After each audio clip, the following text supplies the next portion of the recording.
ঈদ মোবারক ঈদ মোবারক। সবাইকে ঈদ মোবারক। অনেকটা ঈদের মতোই অবস্থা, অর্থাৎ ফ্যাসিবাদের ইলিয়াস আজকে এত খুশি, ইলিয়াসকে এত খুশি দেখিনি কখনো। দাদা সব নষ্টের মূল তো দাদা আপনি, বুঝছেন? ইলিয়াস কখনো এত খুশি থাকে? কনক হাসতেছে, ও তো হাসে না কখনো। না, এখন ধরেন আসলে দাদা দেখেন যে এই ৩২ নাম্বারটা ধরেন একটা ঐতিহাসিক ভবন, কোনো সন্দেহ নাই, একটা স্মৃতি বিজড়িত ভবন, কোনো সন্দেহ নাই, কিন্তু গত ১৬ বছরে এই ৩২ নাম্বার শেখ মুজিবকে ব্যবহার করে ৩২ নম্বর মাটির সাথে গুঁড়িয়ে দেওয়া হয়েছে। প্রত্যেকটা ইট মাটির সাথে মিশে গেছে। বুলডোজার, ক্যারেন এবং বিভিন্ন রকমের এই বিল্ডিং ভাঙার যন্ত্র দিয়ে ভাঙা হচ্ছে। প্রথমে ছাত্র জনতা এবং সাধারণ মানুষ নিজেরা হাত দিয়ে ভাঙলেও পরবর্তীতে বুলডোজার দিয়ে ভাঙা হচ্ছে। আর সেই খুশিতে একত্রিত হয়েছেন তিনজন বিখ্যাত ইউটিউবার এবং সাংবাদিক পিনাকি ভট্টাচার্য, সাংবাদিক ইলিয়াস ও সাংবাদিক কনক সরোয়ার। তারা আলোচনা করেছেন এই বুলডোজার দিয়ে ভাঙা কতটা জরুরি ছিল এবং তারা কতটা খুশি হয়েছেন। তাদের ডাকে ছাত্র জনতা এসে এই ৩২ নম্বর ফেসিবাদের আতরঘর মাটির সাথে গুঁড়িয়ে দিয়েছে। আমরা তাদের সম্পূর্ণ আলোচনা করবেন, সেখানে আলোচনা অনেক গুরুত্বপূর্ণ। এই বিষয় ছাড়াও আরও অনেক বিষয় এসেছে, কীভাবে আওয়ামী লীগ আদালতে বসে বা আওয়ামী লীগের খুনির আসামিরা তারা জেলখানায় বসে মোবাইল ব্যবহার করছে, কাদের ইন্ধনে, সব বিষয় নিয়ে গুরুত্বপূর্ণ আলোচনা হচ্ছে। আমরা সম্পূর্ণ আলোচনা শুনবো, এরপর বিস্তারিত কথা বলবো। বাংলাদেশের জীবনে, বাঙালি জাতির জীবনে আরেকটি মাহেন্দ্রক্ষণ ৫ই আগস্টের পরে আজকে ঘটেছে। ছাত্র জনতা পলাতক ফ্যাসিস্ট স্বৈরাচার খুনি শেখ হাসিনার বক্তব্যের প্রতিবাদে ধানমন্ডি ৩২ নাম্বার তারা ঢুকে পড়েছে। তারা এই ৩২ নাম্বার গুড়িয়ে দেওয়ার সকল প্রস্তুতি সম্পন্ন করেছে। অর্থাৎ এতদিন ধরে যে কথাগুলো আমরা গত ৬ মাসে দেখছিলাম যে আওয়ামী লীগ আবারও শক্তি সঞ্চয় করছে, আওয়ামী লীগের প্রতি জামাতের প্রীতি, আওয়ামী লীগের প্রতি বিএনপির প্রীতি, আওয়ামী লীগের প্রতি এই অন্তর্বর্তীকালীন সরকারের কারো কারো প্রীতি, সবকিছু মিলিয়ে একটি আবহ তৈরি করা হয়েছিল যে না না সেই অবস্থা নাই, ছাত্ররা এখন বিভক্ত হয়ে গেছে, তারা ডাকলে আর কেউ আসবে না। কিন্তু আজকের এই যেই প্রতিবাদ, আজকের যেই আন্দোলন, আজকের যে বিক্ষুব্ধ ছাত্র জনতার যে অবস্থান ৩২ নম্বরে এবং তাদের যে দাবি, সেটিকে ভুল প্রমাণিত করেছে যে ছাত্র জনতা এখনো সজাগ, তারা এখনো লক্ষ্য রাখছেন সকল কিছুর প্রতি। তো আমরা মনে করি আজকের যে শিরোনাম, এটি একটি আরেকটি সুযোগ আওয়ামী লীগ তার সহযোগী এবং অনুরাগীদের প্রতি আর কোনো অনুকম্পার কোনো সুযোগ নাই, এই ব্যাপারে পদক্ষেপ নিতে হবে। এই বিষয়ে আজকে আমরা কথা বলবো। আমাদের সঙ্গে যোগ দিচ্ছেন আপনাদের অত্যন্ত প্রিয় মানুষ, প্রিয় মুখ, পিনাকি ভট্টাচার্য। পিনাকিদা, আপনাকে স্বাগত জানাচ্ছি আজকের অনুষ্ঠানে। এবং আমার সঙ্গে যোগ দিচ্ছেন আরেক জনপ্রিয় মুখ, সাংবাদিক ইলিয়াস হোসেন। ইলিয়াস, আপনাকে স্বাগত জানাচ্ছি। ইলিয়াস, আনমিউট করতে হবে আপনাকে। ঈদ মোবারক। ঈদ মোবারক। ঈদ মোবারক। সবাইকে ঈদ মোবারক। অনেকটা ঈদের মতোই অবস্থা, অর্থাৎ ফ্যাসিবাদের ইলিয়াস আজকে এত খুশি, ইলিয়াসকে এত খুশি দেখিনি কখনো। দাদা সব নষ্টের মূল তো দাদা আপনি, বুঝছেন? ইলিয়াস কখনো এত খুশি থাকে? কনক হাসতেছে, ও তো হাসে না কখনো।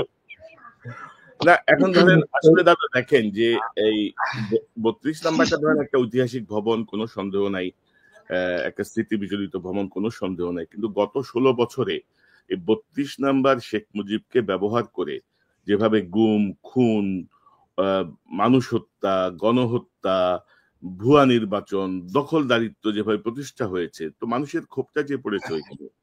এবং ধরেন আমরা যদি সিরিয়ার দিকে তাকাই, জাস্ট আফটার হাসিনার পলায়ন, আমরা যদি সিরিয়ার দিকে তাকাই, দেখেন সিরিয়ায় আসাদের পার্টি নিষিদ্ধ, আসাদের অনুসারীদের ধরে ধরে ক্যাপিটাল পানিশমেন্ট দেওয়া হচ্ছে, অলমোস্ট এভরিডেই তাদের শাস্তি দেওয়া হচ্ছে। তো আমাদের এখানে ধরেন আমরা এক ধরনের কচ্ছপ গতি দেখতেছি। বিএনপিও এক ধরনের মায়া মহব্বত, জামাতের এক ধরনের মায়া মহব্বত, অন্যান্য রাজনৈতিক দলগুলো এক ধরনের মায়া মহব্বত, এবং আওয়ামী লীগ দেখেন বিভিন্ন জায়গায় যোগ দিচ্ছে, বিভিন্ন দলে তারা আবারও সেই আগের ভূমিকা অবতীর্ণ হচ্ছে। তো আমি যেটি প্রথমেই বলছিলাম যে অনেকে বলছিল না যে ছাত্রদের ঐক্য ভেঙে গেছে, শেষ, এখন এরা ডাক দিলে আর ২০০ লোকে আসবে না, কারণ এরা নিজেরাই মারামারি করতেছে, ইত্যাদি ইত্যাদি অনেক কথা আমরা শুনছি। কিন্তু এটা আরেকটা মানে সাইন যে নো, ছাত্র জনতা এখনো ইউনাইটেড এবং তারা ওয়াচডগের ভূমিকায় আছে। এবং সরকারের জন্য এটা কিন্তু এক ধরনের, আমি মনে করি যে একটা সিগনাল যে নো, এইসব করা যাবে না। তো পিনাকিদা আপনার কাছ থেকে শুনি, এই যে সুযোগ আমি মনে করি এটাকে সেকেন্ড একটা সুযোগ 5ই আগস্টের পরে আপনার কাছ থেকে একটু শুনি যে আওয়ামী লীগ সহযোগী এবং তার অনুরাগীদের ব্যাপারে আমরা কি করতে পারি, কি করণীয় সরকারের প্রতিটা জেলা উপজেলা পুরো দেশে। না, প্রথম ইয়েটা হচ্ছে যে বিপ্লব বিজয়ের তো কিছু চিহ্ন স্মারক লাগে আর কি। হ্যাঁ, যেমন ধরেন ফরাসি বিপ্লবে বাস্তিল দুর্গটাকে ভেঙে ফেলা হয়েছিল। আমরা শেখ মুজিবের মূর্তি উৎপাদন করছি, সেটা ঠিক আছে, কিন্তু ধানমন্ডি 32 নাম্বার এটা একটা সিগনিফিকেন্ট একটা আইকন ফ্যাসিবাদের। সেই আইকনটাকে ধ্বংস করা আমাদের জন্য জরুরি ছিল। এবং 5ই আগস্ট আসলে এমন হয়েছিল, এটা তো শুধু আমার জন্য না, সবার জন্যই একটা অপ্রত্যাশিত, হঠাৎ করে বিজয়টা আসছে এবং আমরাও মোটামুটি অপ্রস্তুত এবং কি করতে হবে। তখন বিজয়ের আনন্দে আমরা এতই মাতোয়ারা যে গুরুত্বপূর্ণ কাজগুলো আমরা করতে পারিনি। এবং তারপর থেকে আমার মনে হচ্ছিল যে আরে এই কাজটা তো হলো না। এই তারপরে ধানমন্ডি 32 নাম্বারে দেখা গেল যে সাগর রুনির ছেলে যে এটা পরিষ্কার করছে, মানে সেটাকে ঘিরে আর একটা ন্যারেটিভ তৈরি করার চেষ্টা করা হচ্ছে। আরে এটা তো আবার সেটাকে ঘুরে দাঁড়াবে এটা নিয়ে। আমি কিন্তু কনসিস্টেন্টলি, সবাই নিশ্চয়ই লক্ষ্য করছেন, কনসিস্টেন্টলি আমি বলছি ধানমন্ডি 32 নাম্বারকে ঘুরাই দিতে হবে। হ্যাঁ, ইভেন আমার 2 এপিসোড আগেও আমি বলছি যে ধানমন্ডি 32 নাম্বারকে থ্যাতলায় ঘুরাই দিতে হবে। বুলডোজার শব্দটা আমি ক্যাটাগরিক্যালি বলছি, আমি তো ইঞ্জিনিয়ার না, আমি তো জানি না। আজকে আমাকে বলতেছে ইঞ্জিনিয়াররা যে দাদা এটা বুলডোজার না, এটা এক্সকাভেটর লাগবে। এবং যখন বুলডোজারের কথা বলছি তখন অসংখ্য মানুষজন আমার কাছে ইয়ে করছে, এবং আমি নাম বলতেছি না, কিন্তু একজন ভদ্রলোক সরকারি একজন ইঞ্জিনিয়ার যিনি বুলডোজার এক্সকাভেটর সাপ্লাই দিচ্ছেন আর কি, বিভিন্ন জায়গা থেকে নিয়ে এসে। আরো আসবে, এখন এসছে, আরো আসবে। তো এটা একটা ঐতিহাসিক মুহূর্ত। এবং আমি আমি কিন্তু সত্যিকার অর্থে আমি বলি, আমি কিন্তু কল্পনা করিনি যে 32 নম্বর আমরা ঘুরাই দিতে পারবো। আমি এটা মনে করিনি। আমার মনে হয় যে কেউই বোধহয় মনে করেনি, কারণ এটা সেই দিন করা যায়নি। সেদিন করা গেলে হয়তো 5ই আগস্ট করে, 5ই আগস্টের 6 মাস পরে এটা আবার আমরা করতে পারবো। হ্যাঁ, যেখানে আমরা অনেক বিভক্ত হয়ে গেছি, আমাদের শক্তি, আমরা মনে করছি যে আমাদের শক্তি কমে গেছে, জনগণের ঐক্য, আওয়ামী লীগ ফিরে আসছে তার একটা শক্তি নিয়ে, সরকারের প্রতি অনেক বিরূপ বিতৃষ্ণা এটাও জন্ম নিয়েছে, তাদের অদক্ষতা আমাদেরকে ক্ষুব্ধ করছে। এরকম একটা সময় আমরা এটা করতে পারবো, এটা আমি কিন্তু কল্পনা করি। কিন্তু আজকে একটা অসম্ভব একটা বিষয় ঘটে গেল, যেটার সিগনিফিকেন্স মারাত্মক। সেটা সিগনিফিকেন্স হচ্ছে বিপ্লবের আগুন এটা নেবে, বিপ্লব এখনো জিন্দা আছে এবং আমাদের ক্ষত শুকায়নি, এবং আমাদের ঐক্যের যেটা শীর্ষবিন্দু ফ্যাসিবাদের বিরুদ্ধে, সেখানে আমরা সবাই আমাদের পরের পথটা হয়তো ভিন্ন হতে পারে, কিন্তু ফ্যাসিবাদ যে বাংলাদেশে ফিরবে না এবং ফ্যাসিবাদের আমরা কোনো চিহ্ন রাখবো না, সে ব্যাপারে গোটা জাতি, পুরো জাতি আবার একমত। শুধু কিন্তু আরেকটা জিনিস, শুধু কিন্তু ঢাকায় হয়েছে তা না, খুলনায় হয়েছে এবং বিভিন্ন জায়গায় হচ্ছে আর কি। এবং আমি বলছি যে আজকে দাদা আপনার সাউন্ডে একটু সমস্যা, তো সাউন্ড অনেক লো হয়ে গেছে হঠাৎ করে। কল আসতেছে, আমি মোবাইল থেকে ঢুকছি তো। জি, আমি যে বলতেছি যে আমাকে যোগাযোগ রাখতে হচ্ছে অনেকগুলো জায়গায় মাঝে মাঝে। তো যাই হোক, ইঞ্জিনিয়ার সাহেব ফোন করছেন বোধহয় ইয়ের সঙ্গে, তা আমি আবার পরে ঢুকবো। হ্যাঁ, আমার কিছু চালান, আমি আবার আসতেছি। জি জি, ইলিয়াস আপনার কাছ থেকে একটু শুনি যে কি অবস্থা মনে করছেন, এই যে ছাত্র জনতা যে ঠান্ডা হয়ে যায়নি, তাদের মধ্যে যে বিপ্লবের যে স্পিরিট আমরা ঠিক 6 মাসের মাথায় কিন্তু আবারও দেখলাম, ঠিক 6 মাসের মাথায় 5ই ফেব্রুয়ারি।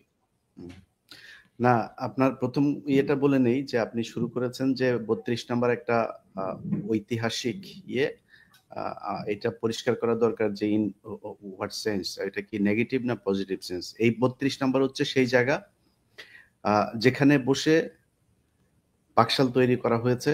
এই 32 নাম্বার সেই জায়গা যেখানে সারা বাংলাদেশ যখন পাকিস্তানের বিরুদ্ধে যুদ্ধ করেছে, সেখানে পাকিস্তানি সেনাবাহিনীর একটা কি বলবো যে একটা খুব নিরাপদ আশ্রয়স্থল ছিল হচ্ছে 32 নাম্বার। এখানে কেউ যেতে পারতো না, এটা সবাই জানতো। শেখ মুজিবের বাড়ি, তখন তো শেখ মুজিব বঙ্গবন্ধু ছিল, তো বঙ্গবন্ধুর বাড়ি, এই বাড়ি হচ্ছে যা হচ্ছে এর হচ্ছে খুব নির্যাতিত নিপীড়িত অবস্থায়। কিন্তু পরবর্তীতে জানা গেল যে তাদের পরিবারকে সব ধরনের সুযোগ সুবিধা দিয়ে রেখেছে। শেখ রেহানার সাথে পাকিস্তানের সেনাবাহিনীর কিছু সদস্যের অনেক অনেক খবর টবরও পরবর্তীতে বেরিয়েছে, 1500 টাকা ভাতার বিষয়গুলো বেরিয়েছে। সজীব ওয়াজেদ জন্মের সময় আপনার হাসপাতালে এই এটা কি হলি চাইল্ড বোধহয় সম্ভবত, সেখান থেকে হলি ফ্যামিলি হলি ফ্যামিলি হাসপাতালে নিয়ে তাকে সেনাবাহিনীর পাহারায় তার জন্ম হয়েছে। এই 32 নাম্বার থেকে হেলিকপ্টার নিয়ে যে তারপরে শেখ মুজিবের বাবা তখন টঙ্গিপাড়াতে অসুস্থ হয়, তাকে হেলিকপ্টারে এনে ঢাকায় পিজি হাসপাতালে আপনার চিকিৎসা দেওয়া হয়েছে। সো এইটা এই বাংলাদেশের মানুষের জন্য কখনো কোনো কাজ বয়ে আনে নাই। রক্ষী বাহিনী থেকে শুরু করে সবকিছু সদর দপ্তর হিসাবে কাজ করেছে। এটা বাংলাদেশের ফেসিবাদের একটা সিম্পটম হচ্ছে 32 নাম্বার, যে কারণে এটার ঐতিহাসিক আসলে মির্জাফরের যেমন ঐতিহাসিক আলোচনা আছে, এটা নিয়েও সেই আলোচনা, এটার পজিটিভ আমি অ্যাকচুয়ালি ইলিয়াস ধরেন এই বিষয়গুলো তো ধরেন আমিও জানি, জাস্ট মানে ওভারঅল আমি বলছিলাম আর কি। না, আমি জনগণের স্বার্থে, কারণ স্পেশাল কোনো অনুকম্পা থেকে বলা হচ্ছে না, বলা হচ্ছে একটা ঐতিহাসিক ভবন, এইসব কর্মকাণ্ড এখানেই সংঘটিত হয়েছে। আজকে আমাদের একজন বুদ্ধিজীবী আছে যিনি ভিডিও এডিটর থেকে সাংবাদিক হয়েছেন। আমরা টেলিভিশনটার নাম বলতে চাই না, এটার সাথে আমাদের অনেক আবেগ অনুভূতি জড়িয়ে আছে। সে টেলিভিশন কর্তৃপক্ষকে বলবো উইদিন 24 আওয়ার্সের মধ্যে তাদের একজন ভিডিও এডিটর কাম সাংবাদিক মঞ্জুরুল আলম পান্না, তাকে খুব দ্রুত টেলিভিশন থেকে সরাইতে হবে। এটা যদি না সরানো হয় তাহলে আমরা ওপেনে কথা বলতে বাধ্য হব। এটা নিয়ে যারাই কথা বলছে সেই মানুষগুলোর চেহারা আমরা চিনি, তারা সরাসরি আওয়ামী লীগের লোক, এখন সুশীল একটা ভাব ধরে এটার পক্ষে কথা বলার চেষ্টা করছে।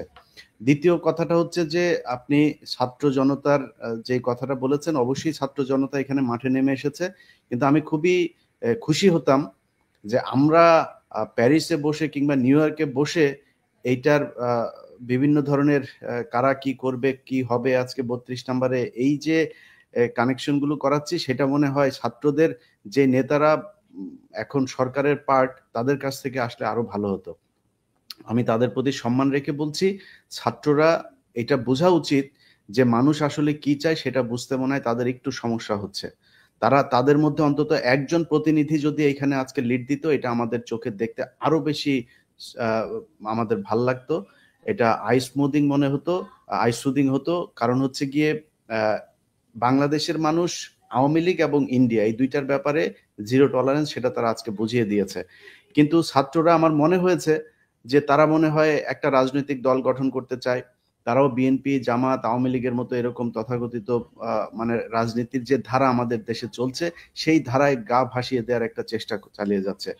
সেখান থেকে আমি মনে করি যে ছাত্রদের আজকের এই দৃশ্যটা দেখে অন্তত বোঝা উচিত যে আমরা বাংলাদেশের মানুষ কি চাই, এবং ছাত্রদের কাছে আমরা সেই জিনিসটাই নেতৃত্ব দেওয়ার প্রত্যাশা করি যেটা বাংলাদেশের মানুষ চায়। তো আমার বিশ্বাস তাদের অবশ্যই ছাত্রদের এই যে 32 নাম্বার গুড়িয়ে দেওয়ার সাথে ছাত্রদেরও নেতাদের সাথে দু একজনের সাথে কথা হয়েছে, তারাও এটার সাথে একমত এবং তারা এটার সাথে একাত্মতা ঘোষণা করেছে। কিন্তু আমার মনে হয় সামনে থেকে নেতৃত্বটা দিলে আরো বেশি ভাল লাগতো। আর আরেকটা বিষয় হচ্ছে যে আমি একটা বিষয় অ্যাড করি। আপনি দেখেছেন যেটি আমরা বলতে চাচ্ছি যে আমরা গত 6 মাসে কিন্তু আমরা দেখছি যে সরকারের ভেতরের একটা অংশ আমাদের প্রধান রাজনৈতিক দলগুলোর মধ্যে আওয়ামী লীগকে ঘিরে এক ধরনের অনুকম্পা, এক ধরনের ভালোবাসা, এক ধরনের গণতন্ত্রের কথা, আমরা একটা রাজনৈতিক দল আরেকটা রাজনৈতিক দল কিভাবে নিষিদ্ধ করি, ওরে বাবা মানে দরদ উঠলে উঠতেছে। অর্থাৎ আমরা জাস্ট ভুলে গেছি যে আমাদের উপর কি পরিমাণ মানে জুলুম চালানো হয়েছিল, কি পরিমাণ অত্যাচার চালানো হয়েছিল। তো এই ঘটনাটা তো একটা আবার প্রমাণ করলো, একটা সুযোগ দিল কিন্তু যে আওয়ামী লীগের সহযোগী যারা আওয়ামী লীগের লেসপেন্সার, বুদ্ধিজীবী, সুশীল সমাজ, রাজনীতিবিদ, এদের বিরুদ্ধে আমাদেরকে অবস্থান নেয়ার, এদেরকে চিহ্নিত করার। আপনি কি মনে করেন? না, একটা জিনিস দেখেন, এই যে 21-এ বইমেলাতে একটা ডাস্টবিন বানানো হয়েছে শেখ হাসিনার ছবি দিয়ে। ওরে তো পাবলিক টয়লেট পর্যন্ত বানানো দরকার, ওর ছবির উপরে মানুষের মানে মলমূত্র ত্যাগ করা উচিত। ও এর চাই জঘন্য, এইটারও মানে আসলে এটারও মানে যোগ্য না, এর চাইতে জঘন্য জায়গায় ওকে রাখা উচিত। কিন্তু সেটা নিয়েও আপনি দেখেন বাংলাদেশের মেইন স্ট্রিমের পত্রিকা পর্যন্ত যে এই বইমেলা হচ্ছে খুব পবিত্র জায়গা, এখানে শফিকের মতো একজন মানুষ সে কিভাবে এটা করলো, এই ন্যারেটিভ গুলো কিন্তু দাঁড় করিয়ে তারা কিন্তু মানে বই মেলাটাকে খুব বেশি করার চেষ্টা করছে না, তারা শেখ হাসিনাকে গ্লোরিফাই করার চেষ্টা করছে। শেখ হাসিনাকে নিয়ে যাতে আর কোনো ধরনের এই ধরনের কাজ না হয়, এটা চেষ্টা করে যাচ্ছে। আমি আপনার এই লাইভে ঢোকার আগে মিসেস পাশার সাথে কথা হচ্ছিল, যেই পাশা 1975 সালের 15ই আগস্টের একজন সূর্য সন্তান, এই বাংলাদেশের অত্যন্ত অকুতোভয় সাহসী একজন মুক্তিযোদ্ধা। তিনি আমাকে বলছিলেন, ধন্যবাদ দেওয়ার জন্য ফোন করেছেন, তো তখন তিনি বলছিলেন যে দেখেন ইলিয়াস, দেখো আমার মেয়েটাকে ওরা মেরে ফেলেছে, আমি এই মেয়েটাকে নিয়েই বেঁচেছিলাম বলে তিনি কান্না করছিলেন। খুব কষ্ট হচ্ছিল কনক ভাই। ধরেন আমরা এই 15ই আগস্টের ঘটনাকে নিয়ে শেখ হাসিনাকে এই সারা জীবন এই এক ঘটনা দিয়ে, কিন্তু যদি নাকি ধরেন আমি যদি ওই 15ই আগস্টের ওই জায়গায় থাকতাম, আমি মনে করি শেখ মুজিবের বিচার হওয়া দরকার ছিল। বাংলাদেশের মানুষ জানা দরকার ছিল যে শেখ মুজিব কি কি অপরাধ করেছে। এই এতগুলো মানুষ মেরে কিন্তু তাদের প্রতি একটা সহানুভূতি তৈরি করেছে, এই সহানুভূতি নিয়েই চলছে। কিন্তু এই যে আমরা তাদের প্রতি সহানুভূতিশীল, সারা বাংলাদেশে তারা কত মানুষের সন্তান বলেন আপনি, পাশার স্ত্রী কি করেছিল, পাশার মেয়ে কি করেছিল, তাকে ট্রাকের নিচে চাপা দিয়ে তারপরে মেরেছে, এটা মানুষের সামনে বলতেও পারে নাই।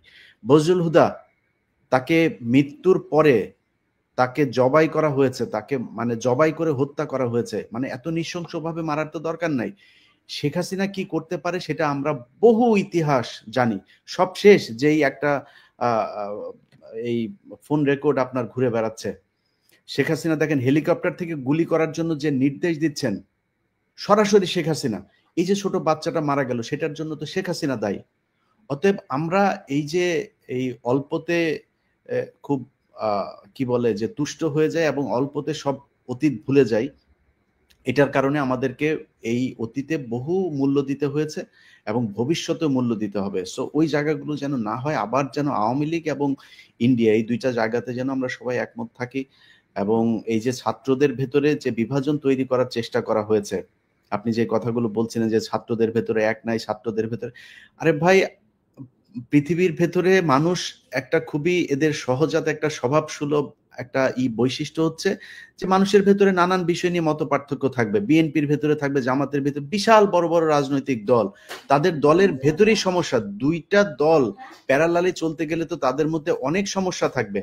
সো সেই জায়গাটাতে আপনি একটা জিনিস চিন্তা করেন যে এই ছাত্রদের ভেতরে কিছু বিষয় নিয়ে মত পার্থক্য থাকার কারণে তাদেরকে বলা হচ্ছে তাদের ঐক্য ভেঙে গিয়েছে। সো এই ঐক্যগুলো যে ভেঙে জানে সেটার একটা নিদর্শন এটা, এবং ছাত্রদেরও চিন্তা করা উচিত যে তারা এখনো কি করবে। আমরা এখনো ছাত্রদের প্রতি সম্মান রেখেই কথা বলছি, তাদের প্রতি আমরা শ্রদ্ধাশীল। 5ই আগস্ট তারা যেটা করে দেখিয়েছে, এটার জন্য তারা ভবিষ্যতেও যদি ছোটখাটো কোনো ভুল করেও থাকে, ইভেন কি ব্যক্তিগতভাবেও যদি আক্রমণ করে থাকে আমাদেরকে, আমি অন্তত আমার জায়গাটা পরিষ্কার করি, আমি ছাত্রদের প্রতি যথেষ্ট সম্মান দেখাবো এবং তাদের প্রতি সেই সম্মান রেখেই বলছি যে আজকের ঘটনায় তাদের আমার মনে হয় এই চিন্তা করা উচিত যে আসলে তারা কি করবে। আওয়ামী লীগের ব্যাপারে যত বেশি তারা, আপনি দেখেন আজকে সারা বাংলাদেশ এক হয়ে গিয়েছে, সারা বাংলাদেশের মানুষ আজকে সোশ্যাল মিডিয়াতে দেখেন কেউ এটার বিরুদ্ধে নাই, শুধু কতিপয় সুশীল ছাড়া। হ্যাঁ, এর বাইরে সাধারণ মানুষকে আপনি দেখবেন না যে ছোট একটা মিছিল। আর আরেকটা জিনিস কনক ভাই বলে রাখি, আমি পরে বলি, যদি আপনি বলেন প্রশ্ন থাকে। না, আমি বলছিলাম যে ধরেন আমাদের এই যে সংবাদ মাধ্যমগুলো আছে, পত্রিকা বলেন, মিডিয়া বলেন, এই টেলিভিশন বলেন, এরাও কিন্তু খুব মানে এগুলো আসলে আপাত দৃষ্টিতে মনে হচ্ছে তারা একটা নিরপেক্ষ অবস্থানে, তারা কিন্তু খুব কৌশলে মানে হাসিনা আওয়ামী লীগের পক্ষে কাজ করছে, বিভক্তি ধরিয়ে দেওয়ার কাজ করছে, এক ধরনের মানে ধরেন যে এই হাসিনা ফিরে আসবে এই ব্যাপারটা কিন্তু তারাই এস্টাবলিশ করছে নানাভাবে, এবং যেটা আমি মনে করি যে সকল সমস্যার মূল। মানে আপনি যদি দেখেন হাসিনা আজকে যে টেলিফোনে যে বক্তব্য দিল, কোনো অনুকম্পা নাই, কোনো অনুশোচনা নাই, এর মধ্যে আপনি দেখেছেন যে সে অমুকের হাত ভেঙে দাও, অমুকের বাড়ি পোড়ায় দাও, ওদের বাড়ি ঘর, আমাদের বাড়ি ঘর আছে, ওদের বাড়ি ঘর নাই, যত রকমের কথা। সে ক্ষমতায় থাকতে যেমন প্রধানমন্ত্রীর অবৈধ প্রধানমন্ত্রীর চেয়ারে বসে সে যেমন বলছিল যে আগুনে ফেলে দাও এদেরকে, যারা আগুন জ্বালাইছে তাদেরকে আগুনে পোড়ায় দাও, আগুনের মধ্যে ফেলে দাও, এখনো কিন্তু সে সেম টোনে কথা বলতেছে এত হত্যাকাণ্ডের পরেও। এখনো সে ঠিকানা কার কোথায় পরিবারের লোকজন আছে তাদেরকে পর্যন্ত ই করে। আমরা আজ পর্যন্ত বলি নাই যে কারোর অন্যায়ের জন্য তার পরিবারের মানুষকে, যদিও আমাদের পরিবার, আপনার নিজের বোন জেল খেটেছে, আমার পরিবারের লোকজনের উপরে নানানভাবে টর্চার করা হয়েছে, কিন্তু আমরা আজ পর্যন্ত বলি নাই যে কারোর অন্যায়ের জন্য কারোর পরিবারের উপরে হামলা করা হোক। তিনি কিন্তু এখনো বলছেন কোন জজের কোন এই সমন্বয়কের পরিবারের কে কোথায় আছে এগুলো লিখে রাখতে, এগুলো সব হিসাব নেওয়া হবে।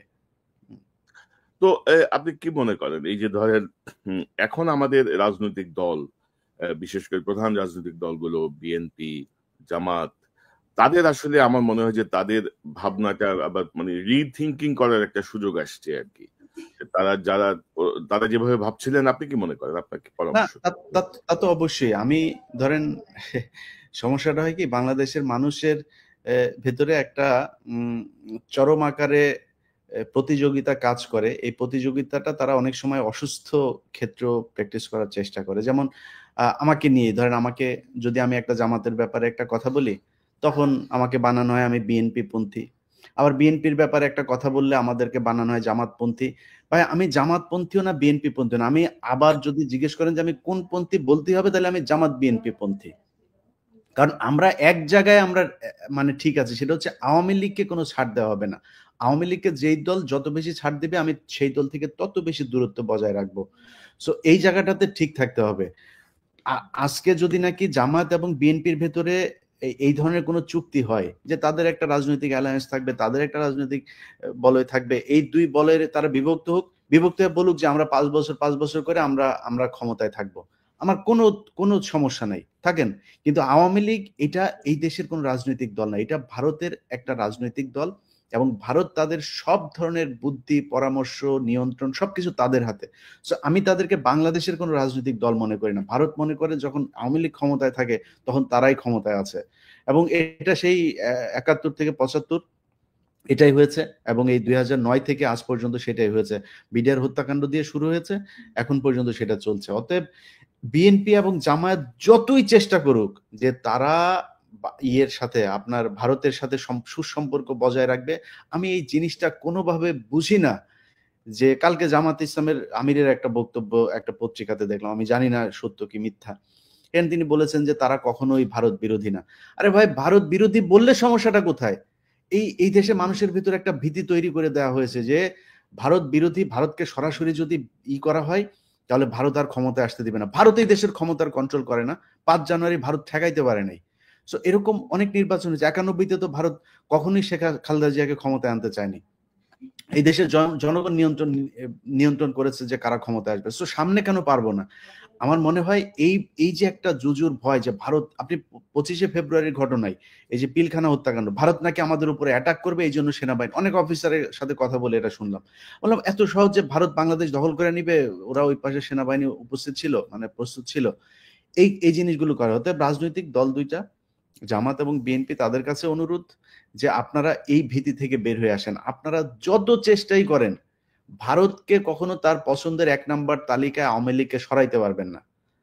ভারতের পছন্দের 1 নম্বর তালিকায় সবসময় আওয়ামী লীগ ছিল, আছে, সারা জীবন থাকবে। ওই তালিকায় আপনি বিএনপি আর জামাত যত প্রতিযোগিতায় করেন, ওই জায়গায় আপনারা যেতে পারবেন না। রাইট। কিন্তু ইলিয়াস, ধরেন আমাদের প্রশাসনে এখনো আওয়ামী লীগের অনুসারী সবাই বসা। আমাদের সেনাবাহিনীর ভিতরে মানে অন্তত ধরেন 15 থেকে 20 জনের মতো একেবারে ডাইহার্ড মানে হাসিনার অনুসারী, যারা হয়তো এখনো হাসিনার সঙ্গে যোগাযোগ রাখছে নিবিড় ভাবে, তারা বসা। এবং আজকে তো ধরেন আমি খুব অবাক হইলাম যে যখন 32 নম্বরে দেখলাম যে সেনাবাহিনী যে ঢুকেছে, তো এরা, আমার মনে হয় এটা একটা তদন্ত হওয়া উচিত যে কে পাঠালো, কার নির্দেশে গেল, কি ভূমিকা, আমার এটা একটু দেখা উচিত। আপনি কি মনে করেন? অবশ্যই এটা সেনাবাহিনী যে এখন পর্যন্ত আপনার মানে আওয়ামী লীগের হয়ে কাজ করছে, এর আমি আপনাকে কয়েকটা জিনিস বলি।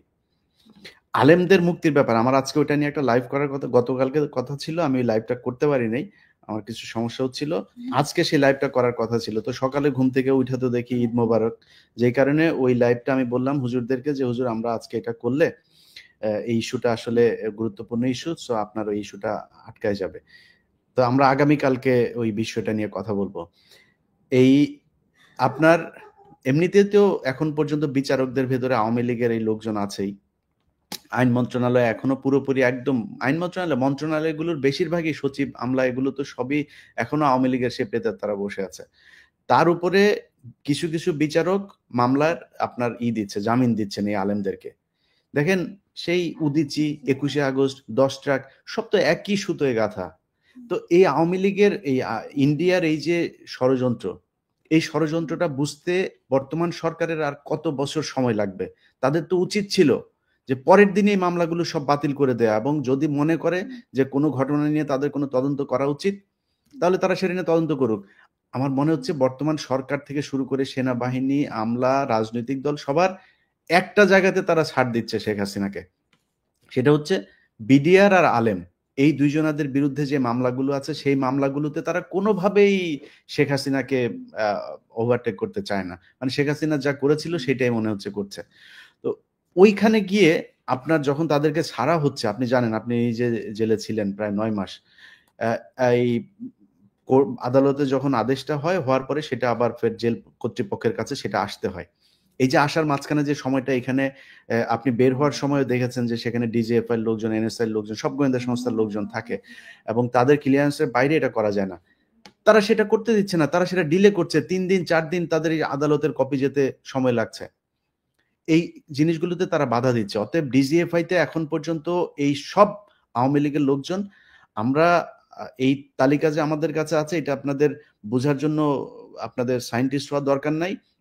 সো আপনারা কারা কারা আছেন, আপনারা এখন খুব বেশি বিশাল ক্ষমতাশালী আছেন, এই ক্ষমতায় আপনারা থাকতে পারবেন না। আজকের ঘটনা দিয়ে চিন্তা করেন, আপনারা কিন্তু কোনো কিছুই আটকাইতে পারবেন না। আর যদি মনে করেন এখন সেনা শাসন দিয়ে কিছু করে ফেলবেন, ওইটাও আপনাদের পক্ষে সম্ভব না। দেশের মানুষ ওই জায়গাতে নাই আসলে।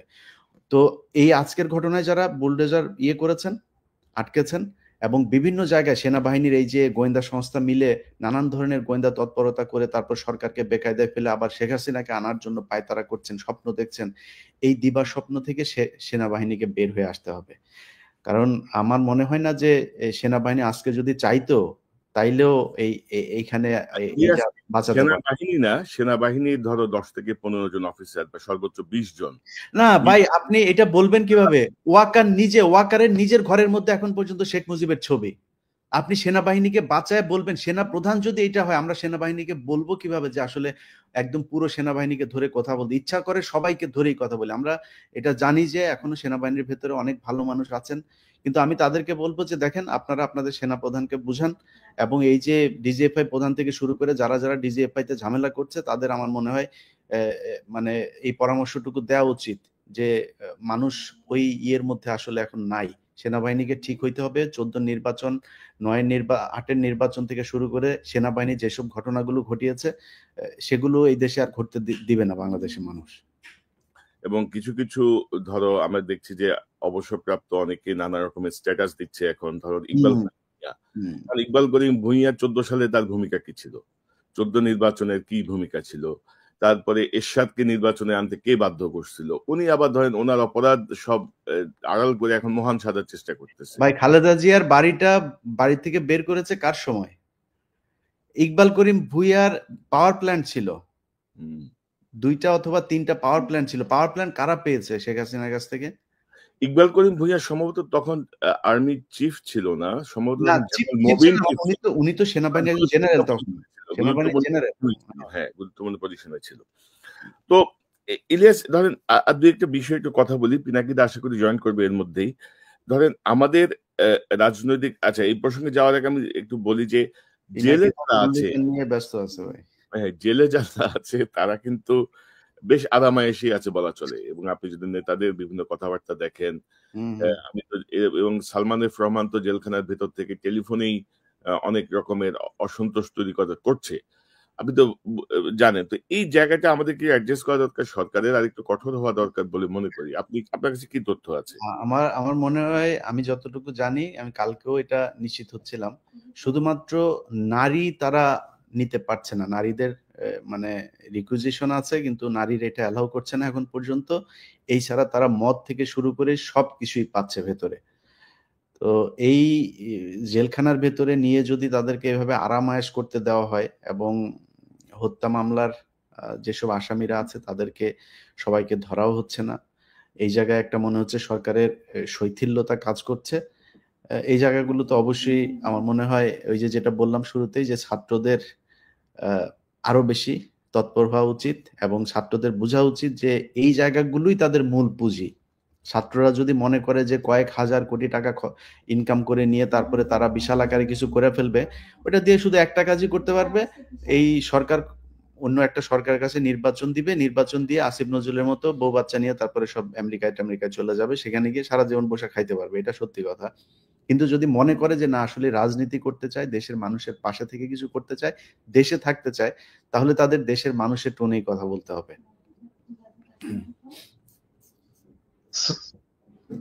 দাদা আপনাকে প্রক্সি দিতে যায়, আমার অনেক কথা বলতে হয়েছে, এবার আপনি বলুন। আপনাকে ধন্যবাদ, আপনি জয়েন করছেন। দাদা সর্বশেষ আপডেট কি 32 নম্বরে? না, ভাঙাভাঙি চলতেছে। কয়েকটা জিনিস হচ্ছে, ভিতরে আগুন লাগাই দিছে, তো আগুন মধ্যে তো ভাঙা মুশকিল। আর আরো অনেক বুলডোজার এবং এক্সকাভেটর চলে আসছে, তো আর ভিতরে লোকজন অনেক, ওদেরকে না সরাইলে ওগুলো জিনিসপত্র যদি ভেঙে আবার উপরে পড়ে তাহলে তো সমস্যা। তো যাই হোক, এই সব মিলে চলছে, চিন্তার কোনো কারণ নাই। সে রাত্রে সাফা হয়ে যাবে আর কি, রাত্রের মধ্যে সাফা হয়ে যাবে। এখন আমরা কি করব, ওই জায়গায় আমরা কি করব? তো আমি তো একটা প্রস্তাব দিচ্ছি যে ওইখানে 2013 সালের 5ই মেতে যে সমস্ত শহীদ শাপলা চত্বরে শহীদ হয়েছেন তাদের স্মৃতিতে একটা মসজিদ করা যায় কিনা, আলেমদের সাথে কথা বলতে হবে। আর কি কি করা যায়, অনেকে বলছে স্মৃতিসৌধ করা, অনেকে আবার বলছে যে দাদা আমার একটা খুব ভ্যালিড একটা পরামর্শ আছে। এটা করলে এটা টিকে থাকে, মসজিদ ওরা ভেঙে ফেলে, মসজিদ থাকবে না। আমি চাই একটা মন্দির হোক ওই জায়গায়। তাহলে কাজ করব, মন্দির ভাঙলে তখন আমরা বলবো যে মন্দির ভাঙতেছে। আচ্ছা, তাহলে এক কাজ করা যায়, একটা শিব মন্দির করা যায়। শিব পিনাকি মানে তো শিব, জানো তো? হ্যাঁ, শিব মন্দির করা যায়। প্রস্তাব দিয়ে দাও আর ইলিয়াস প্রস্তাব দিলে হয়ে যাবে।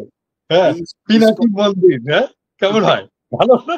মানে ওই হাসিনা যেভাবে চিন্তা করে আসলে এইভাবে চিন্তা করতে হবে। ওই যে দেখলেন না যে ট্রাম্পের ছবি নিয়ে মিছিল করতে হবে, এটা আবার ছবি তুলতে হবে যেন বলা যায় ট্রাম্পের ছবির উপরে হামলা করছে। এই জন্য মন্দির হইলে বলতে হবে যে এই দেখো, ইন্ডিয়াতে বলতে হবে দেখো হাসিনা এখন মন্দির ভাঙা শুরু করছে। তাহলে কি পিনাকি মন্দির হবে? পিনাকি ভট্টাচার্য না, পিনাকি মানে তো শিব মন্দির একটা করা যেতে পারে। শিব মন্দির জয়যুক্ত হয়েছে। দাদা এই যে আপনি যখন ছিলেন আমরা কয়েকটা প্রসঙ্গের কথা বলছিলাম, এই প্রসঙ্গটা আমি একটু শেষ করতে চাই, আর বেশি লম্বা করতে চাই না। যে ধরেন আমাদের রাজনৈতিক দলগুলো কিন্তু ধরেন এখনো সেই 2008-এর যে আগের রাজনীতি, মানে 2008 সালের আগের যে পুরাতন রাজনীতির ওই ফর্মেটেই ভাবছি অনেক কিছু। আমার মনে হয় এই যে পরিবর্তন যাতে হচ্ছে, মানুষ যে এখন বাংলাদেশের গণমাধ্যমের চেয়ে অনলাইনের উপরে ডিপেন্ডেন্ট, সোশ্যাল মিডিয়ার উপরে অনেক বেশি নির্ভরশীল, অনেক বেশি ট্রাস্ট করে, এই জায়গাটা ধরেন এখন এই যে আমি যদি বলছি যে আওয়ামী লীগের সহযোগী এবং অনুরাগীদের কোনো অনুকম্পার সুযোগ নাই আর না, আমাদের একদমই নাই। কারণ আমরা তো 6 মাস দেখলাম ওদের মধ্যে তো কোনো অনুশোচনা নাই। ওরা যে ক্ষমা চাবে, ওরা যে বুঝবে যে আমরা ভুল করছি, এই জিনিসটা তোদের মধ্যে নাই, কোনো রিমোর্স নাই। তো সেই জায়গাটায় কি পদক্ষেপ নেওয়া যেতে পারে? কারণ বিভিন্ন জেলায় ধরেন এখনো অনেকেই ধরেন আওয়ামী লীগের নেতা হয়ে, বিএনপি নেতা হয়ে গেছে, কেউ জামাতের নেতা হয়ে গেছে, নানাভাবে এদেরকে তারা শেল্টারে ঢুকে তারা আবার আগের অ্যাক্টিভিটিতে চলে গেছে। আমাদের বুদ্ধিজীবীরা, আমাদের সাংবাদিকরা কিন্তু খুব কৌশলে ছাত্রদের মধ্যে ভেজাল লাগাচ্ছে। প্লাস আজকে যে সেনাবাহিনীর সেখানে হঠাৎ করে গেল, কার নির্দেশে গেল, সেটারও একটা তদন্ত হওয়া প্রয়োজন নিশ্চয়ই। আপনি বলেন না, আমি তো ইলিয়াসের সাথে ওই লাইভে বলছি যে সেনাবাহিনী 8 টু সিভিল পাওয়ার এখানে ডিপ্লয়েড আছে। সো আমি নিশ্চিত হয়েছি স্বরাষ্ট্র মন্ত্রণালয় থেকে বা সরকার থেকে সেনাবাহিনীর কোনো সাহায্য চাওয়া হয়নি। তো সেনাবাহিনী নিজ উদ্যোগে গেছে, এটা ওয়াকারের নির্দেশে গেছে, ওয়াকারকে ব্যাখ্যা দিতে হবে কেন সেনাবাহিনীকে তারা এখানে পাঠাইছে। তবে সেইখানে যে সেনা অফিসার এবং সৈনিকেরা ছিল তারা যথেষ্ট যৌক্তিক আচরণ করছে এবং তারা ফিরে গেছে কোনো ঝামেলা না করেই। তো আমরা ধন্যবাদ জানাই ডেফিনেটলি এখানে কোনো ঝামেলা না করার জন্য। আমরা পুলিশকে ধন্যবাদ জানাই, কারণ পুলিশ ওইখানে কোনো ঝামেলা করেনি এবং তারা ছাত্র জনতার উপস্থিতির পরে এখান থেকে সরে গেছে জায়গা ছেড়ে। আমরা তাদেরকে ধন্যবাদ জানাই। আর নতুন রাজনীতির কথা যেটা বললেন, যে দেখেন পুরনো দলগুলো পুরনো রাজনীতি করবে, কারণ পুরনো দিনের মানুষ তো ওনাদের চিন্তা ইয়ে করতে পারবে না। নতুন রাজনীতি যে কিরকম হতে পারে এটা ওনাদের ধারণার মধ্যে নাই। হ্যাঁ, তো আমরা ওনাদেরকে সাপোর্ট করতে চাই, ডেফিনেটলি সাপোর্ট করতে চাই। আমাদের যে প্রতিষ্ঠিত রাজনৈতিক দল আছে তারা আমাদের সম্পদ, এটা মনে রাখতে হবে। আমি সবসময় তাদেরকে রেসপেক্ট করি, কিন্তু তাদেরকে তো জনগণের আকাঙ্ক্ষা, জনগণের অ্যাসপিরেশন, যে বাচ্চারা রক্ত দিল তাদের আকাঙ্ক্ষাটাকে তো ধারণ করতে হবে। তারা যদি ধারণ করতে না পারে তাহলে তো মুশকিল, তাহলে নতুন রাজনীতি দাঁড়াবে। আমরা কিন্তু ওনাদেরকে হেল্প করতে পারি যে কিভাবে করা যায়, কিভাবে ন্যারেটিভ তৈরি করতে হবে, কিভাবে জনগণের সাথে কমিউনিকেট করতে হবে, কিভাবে রাজনৈতিক কর্মসূচি তৈরি করতে হবে। আমাদের লক্ষ্য যদি হয় চারটা, আমি তো চারটা বলছি। এক, আওয়ামী রাজনীতি বাংলাদেশে চিরতরে নিশ্চিহ্ন করতে হবে। ভারতীয় আধিপত্যবাদ, এটা ধ্বংস করতে হবে বাংলাদেশে। 3 নাম্বার হচ্ছে বাংলাদেশ একটা সাম্যের সমাজ চাই। আর 4 নাম্বার বাংলাদেশের রাষ্ট্র এবং সমাজে ইনসাফ চাই। আমার চারটা ভেরি সিম্পল চাওয়া। এই চারটা চাওয়াতে যেই রাজনৈতিক দলগুলো আসবে আমরা সবাই তাদেরকে হেল্প করবো। হ্যাঁ, কারণ আমাদের সবারই তো চাওয়া এরকম একটা বাংলাদেশ, যেই বাংলাদেশে এই চারটা জিনিস থাকবে। আমরা ডেফিনেটলি, আমার মনে হয় কনক, ইলিয়াস কেউই এটাতে আপত্তি করবে না যে রাজনৈতিক দলগুলো, বৃহৎ রাজনৈতিক দলগুলো আমাদের এই এজেন্ডাটাকে তাদের কমন এজেন্ডা হিসেবে নেবে, তাদের সাথে আমরা থাকবো। এবং দাদা 5ই আগস্টের পরে এই যে 5ই ফেব্রুয়ারি, ঠিক 6 মাসের মাথায় ছাত্র জনতা আবার যাদের যে শক্তি দেখালো, তাদের যেই স্পৃহা দেখালো, তাদের যে ফ্যাসিস্ট বিরোধী যেই অবস্থানটা নিল, আমার মনে হয় যে আমাদের অন্তর্বর্তীকালীন সরকার থেকে শুরু করে প্রত্যেকটা রাজনৈতিক দল এই বিষয়টাকে ধারণ করা উচিত। আমাদের জেলা, উপজেলা, থানায় যারা বিগত 16 বছরে ক্ষমতা দেখিয়েছে তাদেরকে ধরে ধরে থানায় দেওয়া উচিত, তাদেরকে বিচারের মুখোমুখি করার জন্য কার্যকর পদক্ষেপ নেওয়া উচিত।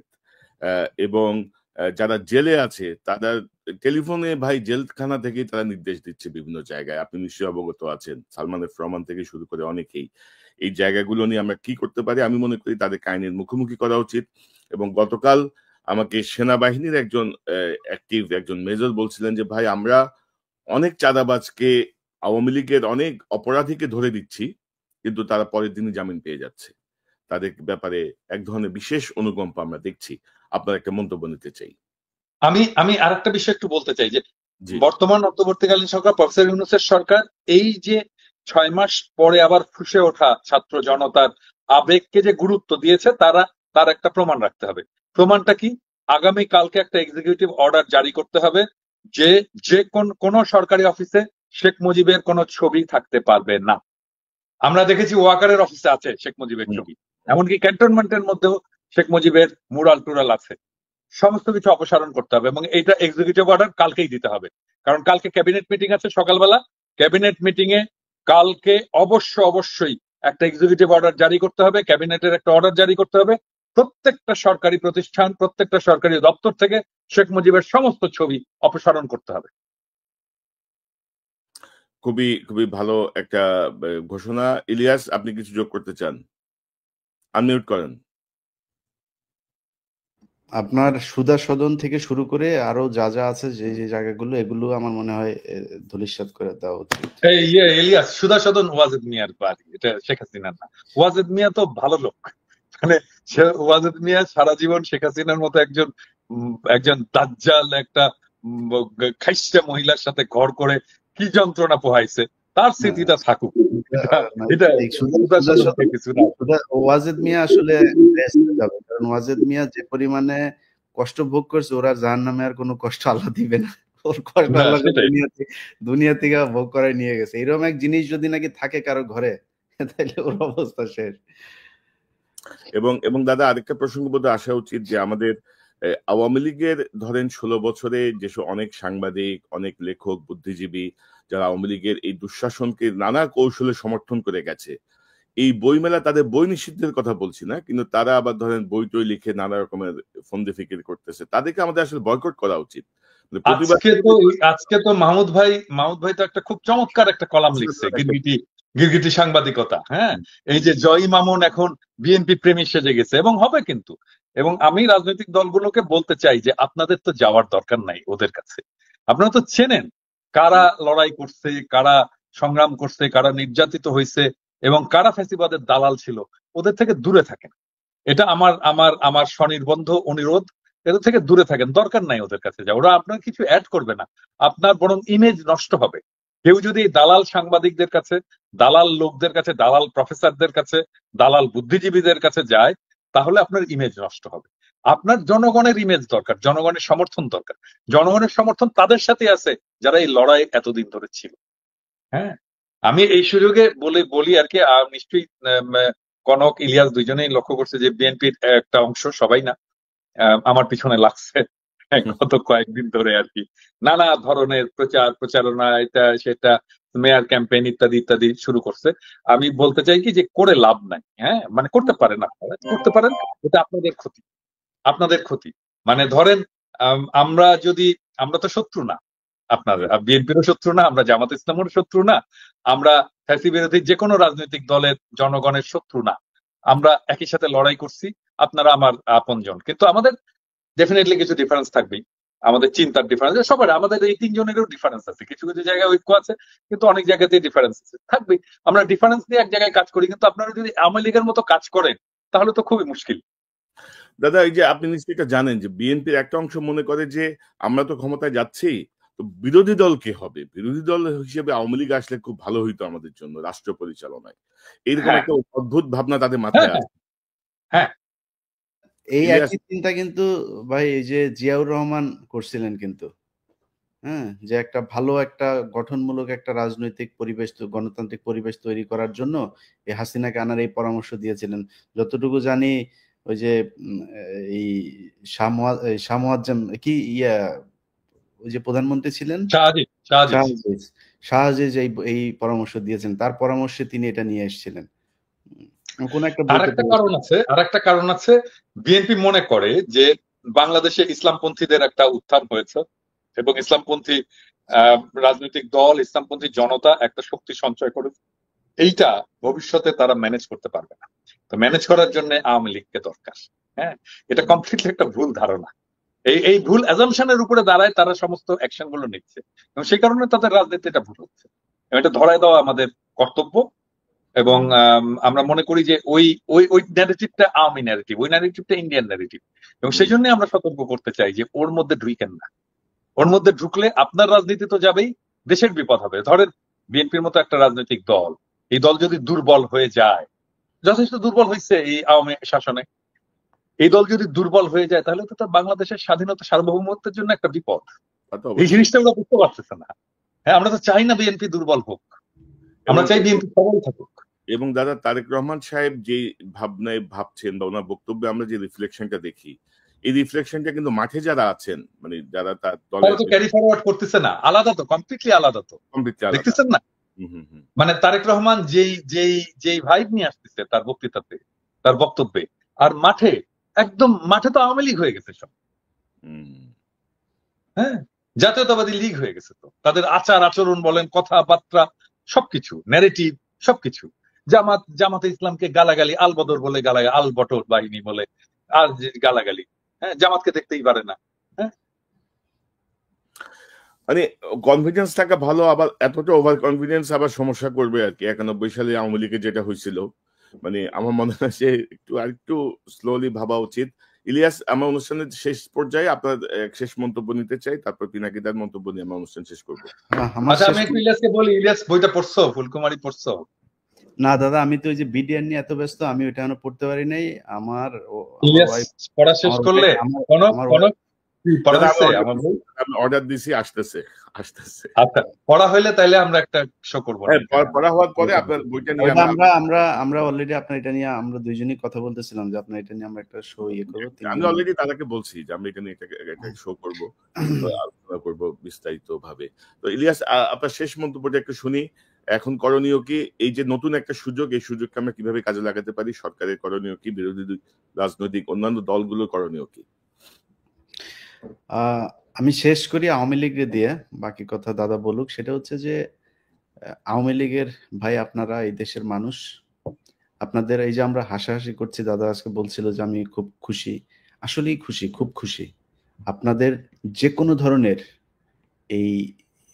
এই ধরনের ক্রাইসিসে আমি সবসময় খুশি, কারণ আপনারা এই দেশে আজ পর্যন্ত যত বড় বড় ধরনের, যত মানে আর্টিফিশিয়াল যেই হত্যাকাণ্ডগুলো করা হয়েছে, সেটা সেই গান পাউডার থেকে শুরু করে ওই পিলখানা, তারপরে আন্দোলন, হেফাজত, সব জায়গায় নির্মম রসিকতা করেছেন।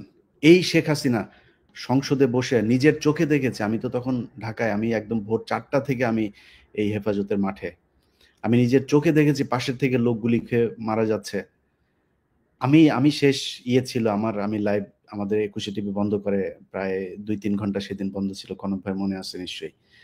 তো তারপরের দিন শেখ হাসিনা সংসদে গিয়ে বলল যে ওরা রং মেখে তারপরে শুয়েছিল, একটা ক্যাজুয়ালিটি হয় নাই।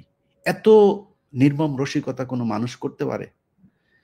তো আওয়ামী লীগের জন্য আমাদের ভেতরে কিন্তু মায়া আছে। আমাকে দিয়ে হাসিনা যেটা করেছে সেটা ইভেন আওয়ামী লীগের অনেক মানুষ, আপনারা যাকে তাকে ভালোবাসেন, তারাও পারবেন না। এ যে ধরনের মানে নিষ্ঠুর আচরণ করে, এটা আপনাকে দিয়েও সম্ভব না। তো আমরা শুধু এইটুকুই বলতে চাই যে এই দেশের রাজনীতিকে আজকের এই পর্যায়ে নিয়ে এসেছে শেখ হাসিনা। যে মুজিবুর রহমান খারাপ ছিল না ভালো ছিল সেটা নিয়ে আলোচনা করতে গেলে ওই দাদার একটা বই আছে, ওইখানেই শুনেন। এই যে এখন বলে না, আজকালকে একটা পোস্ট দেখলাম, সেই পোস্টের মধ্যে লেখা হচ্ছে যারা নাকি বীরাঙ্গনা ছিল 71-এর সময়, যারা নাকি মানে ইয়ে হয়েছিল, যাদের কোনো পরিচয় ছিল না, এরকম কিছু মানুষকে নাকি শেখ মুজিব বলেছে লিখে দিও 32 নাম্বার তাদের ঠিকানা, শেখ মুজিব আমাদের বাবা। এই শেখ মুজিব বিদেশিদের সাথে চুক্তি করেছে তাদেরকে বাইরে পাঠায় দেওয়ার জন্য, সে বাংলাদেশে রাখতে চায়নি তাদেরকে। দূষিত রক্ত বলছে, দূষিত রক্ত বলেছে। এবং এটা এই পিনাকি দাদার ওই বইতে উনি রেফারেন্স সহ জিনিসগুলো বলেছেন, আমি এছাড়াও অনেক বইতে পড়েছি। তো এই তো শেখ মুজিব, তাকে নিয়ে যদি আপনি কথা বলতে চান, এই 32 নাম্বারকে নিয়ে নেগেটিভ কথা বললে অনেক কথা ইতিহাসের একদম সূত্র ধরে ধরে বলে দিব, আমরা সেটা নিয়ে কথা বলতে চাই না। কিন্তু এই কথা আপনারা বলাচ্ছেন। আজকে 32 নাম্বার ভাঙতে মানুষ যেত না যদি আপনি এই কয়দিন আগে 2,500 মানুষ না মারতেন। বিএনপি আপনার পাশে দাঁড়াইতো যদি বিএনপির যে নেত্রী তাকে যদি তার ঘর থেকে আপনি বের না করতেন। এই তারেক রহমানকে দেশছাড়া করেছেন আপনারা। আজকে এই জামাতের উপরে যে ধরনের নির্যাতন হয়েছে, জামাতের একজন শহীদ দেলোয়ার হোসেন সাইদি বলে গিয়েছিলেন, এই দেশের জনগণ তোমাকে টান দিয়ে মামু বাড়িতে নিয়ে ফেলবে, তুমি আজকে মামু বাড়িতে আছো। তো আওয়ামী লীগের লোকজনের আমরা যেটা মনে করি যে একটু মিনিমাম হইলেও আপনাদের অনুশোচনা হওয়া দরকার। বাংলাদেশের মানুষের কাছে এখনো সময় আছে, মাপ চান। যতই এদের কথাবার্তা শুনে ফাল পারেন যে 75-এ যেটা হয়েছে সেটা আমরা হইতে দিব না, আর 75-এ মানুষ নেচেছিল, আজকেও নাচছে, আজকেও আপনারা কিছু করতে পারেন নাই। ভবিষ্যতে এরকম করলে আবারও মানুষ এইভাবে আপনাদের বিরুদ্ধে নামবে, সেদিনও কিছু করতে পারবেন না। আজকে যারা বেঁচে আছেন তারা চোখের সামনেই দেখছেন যে 15ই আগস্টে মানুষ যে মিষ্টি বিতরণ করেছিল সেটা সত্য কি মিথ্যা। রাইট ইলিয়াস, আমি শুধু একটা বিষয় যোগ করতে চাই। আপনি যে হেফাজতে রক্তের কথা বললেন, রক্ত রং মেখে হাসিনা যে বলল, আপনি নিশ্চয় দেখেছেন আরো নির্মম কথা সে নিজের নির্দেশ দিয়ে গুম করে বলেছে এরা অভিবাসী হতে যে সাগরে ডুবে মারা গেছে, এরকম বক্তব্য কিন্তু সে দিয়েছে। অথচ সে নিজে নির্দেশ দিয়ে তাদেরকে খুন করেছে, গুম করেছে, মেরে ফেলেছে, বলেছে এরা বোধহয় দেশ ত্যাগ করতেছে, মারা গেছে। তো পিনাকিদা, আপনার কাছ থেকে একটু জানি যে এখন করণীয় কি? আওয়ামী লীগের সহযোগীদের আর অনুকম্পার সুযোগ নাই, এই জায়গাতে আমাদের রাজনৈতিক দলগুলো কি করতে পারে, সরকারের ভূমিকা কি হওয়া উচিত আগামীকাল থেকে?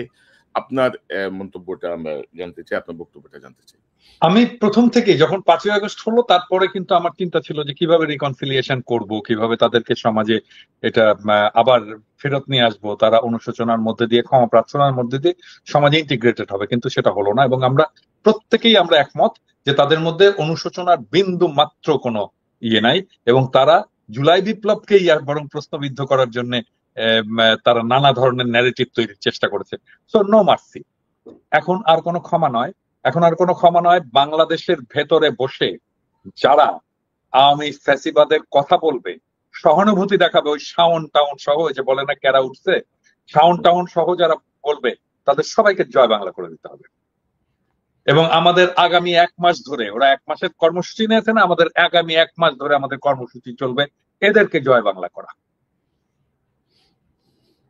যদি সেই রকম হয়, আমি তো বলছি, আমি আমার বাহিনীকে বলছি যে বাড়িটা আইডেন্টিফাই করবা, বাড়ির সামনে গরু ফেলাবার জবাই করবা, টাকা দিব, আমরা দিব না, আমরা একসাথে দিব, চান্দা দিব, গরু ফেলাবার জব করবো, ক্ষমা চাও,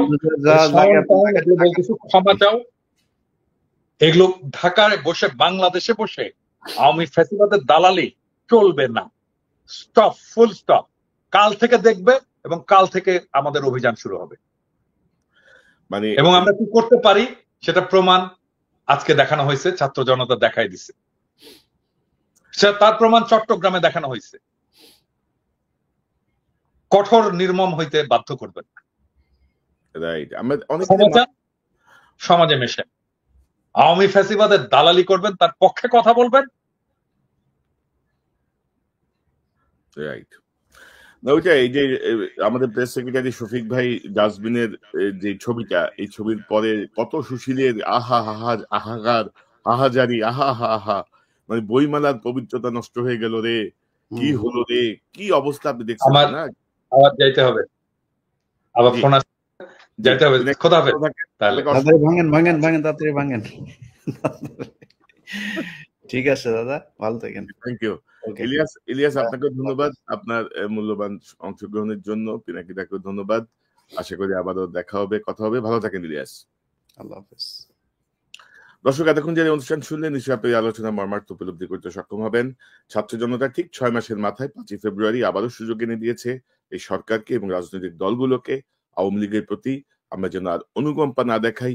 একটি রাজনৈতিক দল হ্যান ব্যান ত্যান এসব কথা বলে তাদেরকে পুনর্বাসনের যেন কোনো চেষ্টা না করা হয়।